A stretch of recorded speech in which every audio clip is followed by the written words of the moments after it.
Now we're going to put his expertise to the test by answering some of our viewer questions sent in by you, the viewers.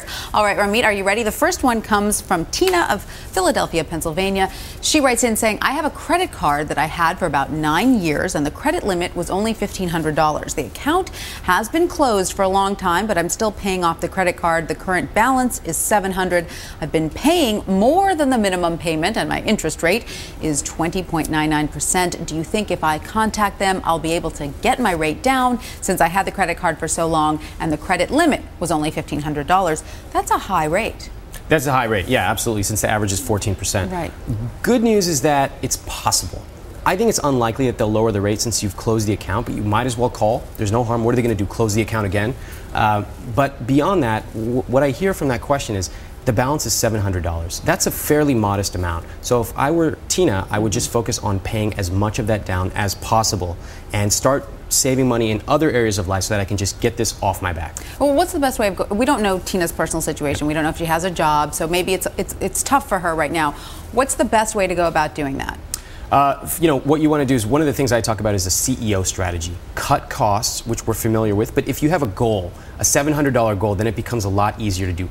Eat, earn more. I like using Craigslist and seeing what people are looking for. Is it a dog walker? Is it a tutor for 4th grade math? What is it? Or optimize your spending. And that's what she's talking about. By calling up and negotiating the APR, or calling up your gym, or any of these places where you have subscriptions, that can actually lower your payments quite a bit.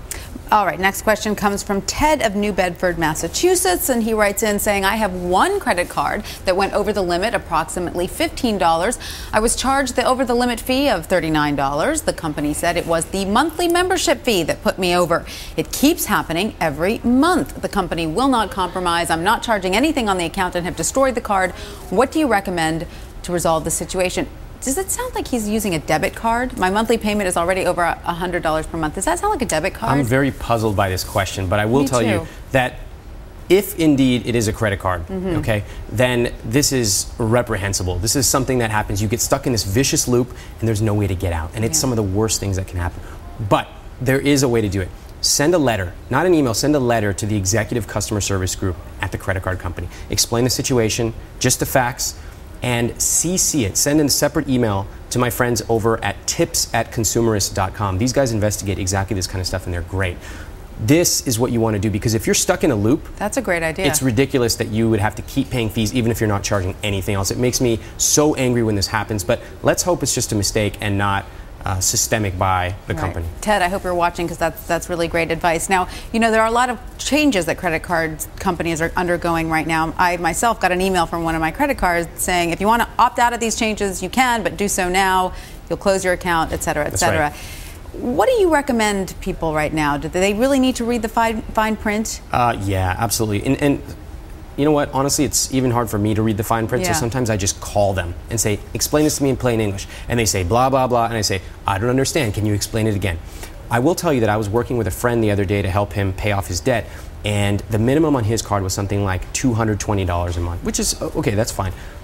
They jacked it up to $550 in anticipation of this legislation coming through. So it's really important to pay attention to the mail that you're getting these days. Yeah, right now you've got to read the mail from your credit card companies. It's important right now. All right, so here's one from Gammy of New York, New York, our neck of the woods. She or he writes in saying, I received a letter from my credit card company stating they've noticed that I have only used a limited amount of my credit line. They adjusted my credit line from $7,750 to $3,900. Can they do this without my consent? Will this affect my credit score? How can I appeal to have my credit line reinstated? That's a good question. Yeah. And there's good news and bad news. The bad news is that, yes, they can do that, and yes, it will affect your credit negatively. But I get the sense from this question that she has a pretty good credit score just because she's paying attention to it and she's being proactive. So what I would suggest is, first of all, don't worry too much about it. Second, if you really are a credit card geek and you want to optimize it as far as you can go, you can call up the credit card company and ask them to give you a higher credit limit. That will improve your debt to credit ratio. And if they don't do it, you can go to your other credit card companies and ask them to up your credit limit there. But as financial challenges go, this is really not something to worry about too much. Does this happen a lot? That's the first time I've heard of a credit card company lowering someone's credit because they're not using their card. Yeah, it happens a lot.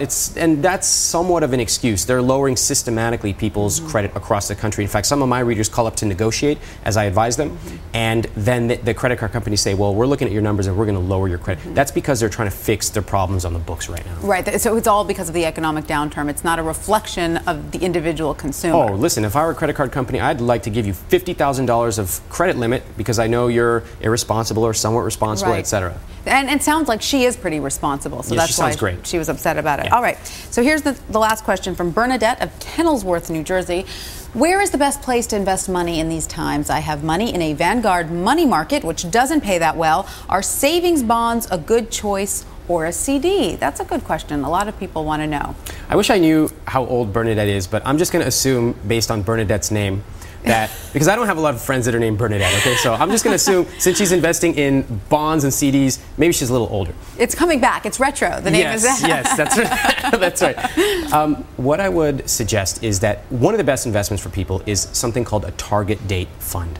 And all this means is you don't have to sit around and pick stocks, bonds, and all this stuff. You simply go into your investment account and say, this is how old I am. And they will pick a fund for you that's appropriate for your age. They, the investment company. Okay. So whether it's Vanguard, TIAA, CREF, etc. Okay. And they'll pick a fund for you that automatically changes over time to be more conservative. So if you're, say, 27, you're going to be pretty aggressive in your investments. If you're, say, 77, you're going to be quite different. Right. And that takes the guesswork out of it because you can just pick a fund and all you have to do is one thing, funnel as much money as possible into it. All right, Ramit Sethi, thank you so much. Great advice on how to help us invest. ABC News Now, good to know.